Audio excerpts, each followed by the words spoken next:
तर छत्तीसगडच्या विजापूरमध्ये नक्षलवाद्यांचा मोठा हल्ला, त्याची महत्त्वाची बातमी आपण बघतोय।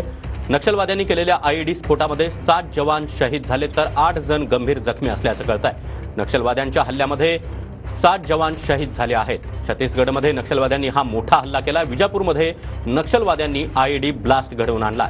या संदर्भात अधिक माहिती देण्यासाठी आमचे प्रतिनिधी संदीप राजगोळकर आपल्यासोबत आहेत। संदीप, छत्तीसगडमध्ये नक्षलवाद्यांनी हा मोठा स्फोट घडवून आणलाय। अगदी बरोबर आहे। ह्या वर्षातला हा खरं तर सर्वात मोठा नक्षलवाद्यांचा हल्ला म्हणावा लागेल सागर। छत्तीसगड मधल्या विजापूर मधल्या कुटरू मार्ग मधून जवानांचं एक वाहन जात होतं। त्या वाहनाला आयईडी ब्लास्ट करून नक्षलवाद्यांनी उडवून। नक्कीच संदीप, तुमचा आवाज आपल्यापर्यंत व्यवस्थित येत नाहीये। मात्र आताची महत्त्वाची बातमी, छत्तीसगडच्या विजापूरमध्ये नक्षलवाद्यांनी केलेल्या आयईडी स्फोटामध्ये 7 जवान शहीद झाले आहेत तर 8 जण गंभीर जखमी झाल्याची माहिती आहे। नक्षलवाद्यांच्या हल्ल्यामध्ये त्यांनी घडवून आणलेल्या या स्फोटामध्ये 7 जवान शहीद झाले आहेत। छत्तीसगडच्या विजापूरमध्ये नक्षलवाद्यांनी हा मोठा स्फोट घडवून आणलाय।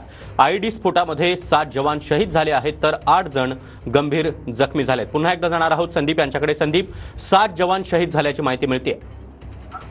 सागर, खरं तर हा आकडा वाढलेला आहे। 9 जवान आतापर्यंत शहीद झाल्याची माहिती समजते तर 7 जवान हे गंभीररित्या जखमी झालेले आहेत। पूर्ण वाहन जे आहे ते आयईडी स्फोट करून नक्षलवाद्यांनी उडवून दिलेलं आहे। विजापूर मधली ही घटना आहे, त्यामुळं हा एक मोठा हल्ला म्हणावा लागेल नक्षलवाद्यांचा। या वर्षातल्या आपल्याला माहिती आहे काही दिवसांपूर्वीच गडचिरोलीमध्ये मुख्यमंत्री देवेंद्र फडणवीस यांच्या